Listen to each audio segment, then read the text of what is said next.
아메리칸 드림을 체화한 투자자라고 불리는 피터 린치는 워런 버핏, 벤저민 그레이엄과 함께 거론될 만큼 주식 투자의 역사에서 중요한 족적을 남긴 인물이다. 그는 과감한 결단력과 현실적인 안목을 토대로 단기간에 거대한 수익을 거둔 사례를 다수 만들어냈다. 리테일 투자자들에게도 실천적인 투자 지침을 남겨 많은 사람들이 그를 투자의 교사로 추앙하고 있다. 피터 린치의 어린 시절부터 펀드 매니저 시절 그리고 현재에 이르기까지의 여정을 살펴보면 그의 가치관과 투자 철학이 어떻게 형성되었는지를 알 수 있다. 피터 린치는 1944년생으로 미국 뉴턴에서 태어났다. 그의 가정 환경은 중산층이었으나 가정이 경제적으로 여유롭지만은 않았다. 어린 시절 아버지가 암으로 세상을 떠나면서 가정의 재정 상황이 더욱 넉넉하지 않게 되었고 피터는 상당히 일찍부터 돈을 벌어야 했다. 청소년기에는 골프장에서 캐디로 일하며 학비와 용돈을 마련했는데 당시 주말마다 골프를 즐기러 오는 투자자들과 기업인들을 유심히 관찰하곤 했다. 그들은 골프를 치면서도 경제와 투자 이야기를 즐겼고 피터는 이들의 대화를 가만히 들으면서 자본시장에 대한 호기심을 키웠다.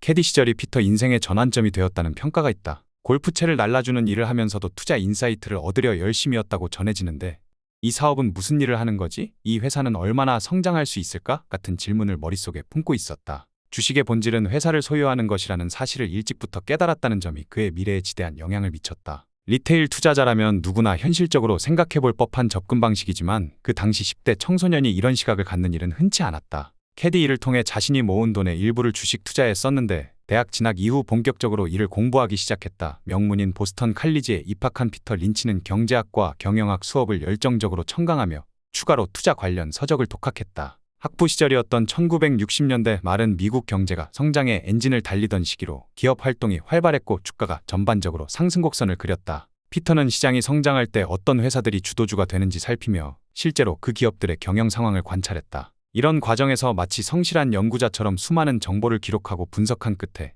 여러 차례 이익을 실현해보는 성공 체험을 했다. 대학 졸업 후인 1966년 그는 미 육군에 입대해 군 복무를 수행했고 제대 후에 펜실베이니아 대학의 와튼 스쿨에서 석사 과정을 밟을 기회를 엿봤으나 당시 학계로 들어가기보다는 실무 현장에서 뛰어드는 쪽이 훨씬 더 매력적이라고 판단했다. 1969년 무렵 피델리티에 인턴으로 들어갈 수 있는 기회를 잡게 되었는데 이것이 그의 인생의 또 한 번 큰 분기점이 된다. 피델리티는 당시 미국 자산운용 업계에서 상당한 영향력을 지닌 회사였다. 피터는 급변하는 시장 속에서도 차분하게 기업 펀더멘털을 분석하고 실적 추이를 면밀히 살피는 자세를 회사 선배들에게서 배웠다. 기업을 방문해 CEO나 임직원을 직접 만나고 현장을 확인하는 발로 뛰는 조사가 피터 린치 투자 스타일의 핵심이 되었는데 그 출발점이 바로 피델리티에서의 초기 경력 시절이었다는 사실이 중요하다. 그는 인턴으로 시작했지만 머지않아 그 성실함과 통찰력을 인정받고 분석가로 승진했다. 이후 피델리티의 여러 펀드에서 기업 리서치와 시장 전망 업무를 맡으며 경험을 쌓게 되는데 여기에서 쌓은 실무 역량이 훗날 마젤란 펀드를 운용할 때 빛을 발한다. 주변에서는 그를 현장에 끈질기게 달라붙는 분석가로 평가했다. 밤낮을 가리지 않고 재무제표를 파고들거나 직접 매장을 방문해 소비자 반응을 확인하는 열의가 있었다고 한다.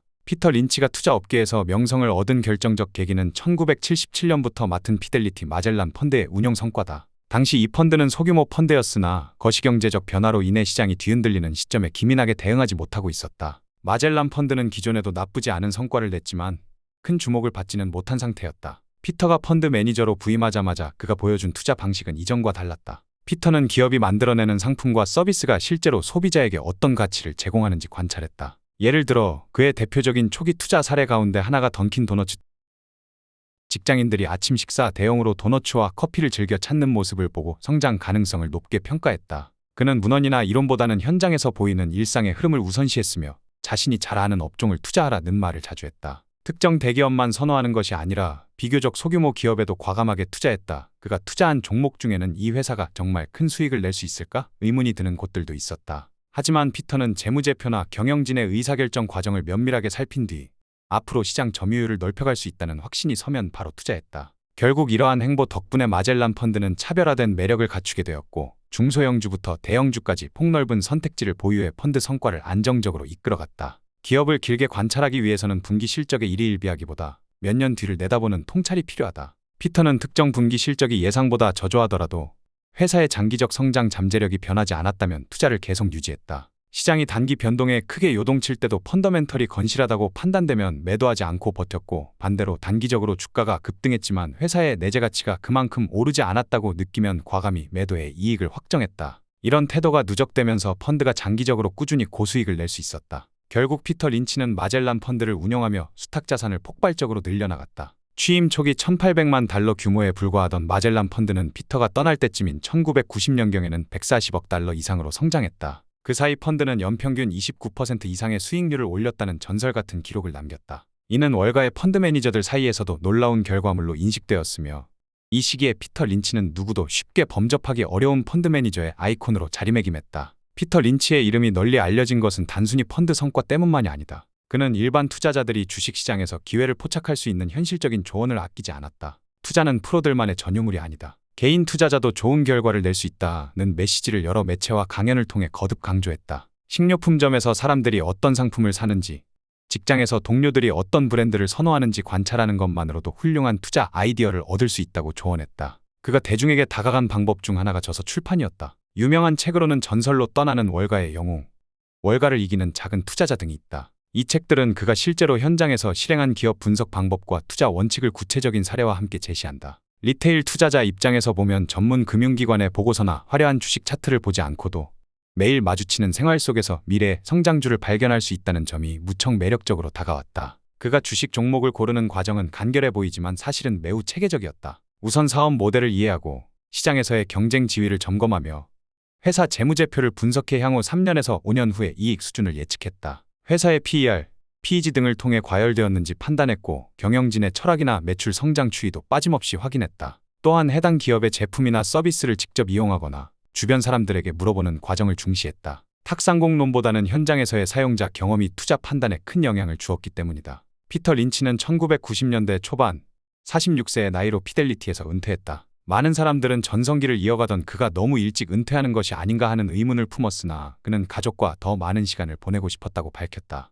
이후로도 피델리티의 고문 역할을 수행하면서 가끔씩 강연이나 인터뷰를 통해 주식시장에 대한 의견을 내놓았다. 피터 린치의 이야기는 변동성이 큰 주식시장에서 기회를 잡는 법을 잘 보여준다. 그는 단기 등락에 흔들리지 않고 장기적 추세를 파악하는 능력을 강조했다. 실적 전망이 밝은 기업이라면 시장이 일시적으로 부진해도 주가 역시 일시적으로만 떨어질 가능성이 높다는 것이 그의 지론이다. 물론 전반적인 경기 사이클이나 거시경제 지표를 무시해서는 안 되지만 궁극적으로 기업의 이익 구조가 안정적이고 확장성이 있다면 좀 더 장기 보유 전략이 유효하다고 믿었다. 린치가 팬데믹이나 2000년대 닷컴 버블과 같은 극단적 시장 상황을 직접 경험하지는 않았다. 그러나 그의 투자 철학을 통해 유추해보면 테마나 유행에 휩쓸리기보다 실제 수익 창출 능력을 갖춘 기업에 집중했을 가능성이 높다. 그리고 그는 늘 너무 많은 종목을 한꺼번에 쫓아다니지 말라고 조언했다. 한 종목을 사기 전에 그 종목의 스토리를 남에게 2에서 3분 만에 쉽게 설명할 수 있어야 한다는 것이다. 만약 그러지 못한다면 그 종목의 투자 논리를 충분히 이해하지 못하고 있는 것이라고 진단했다.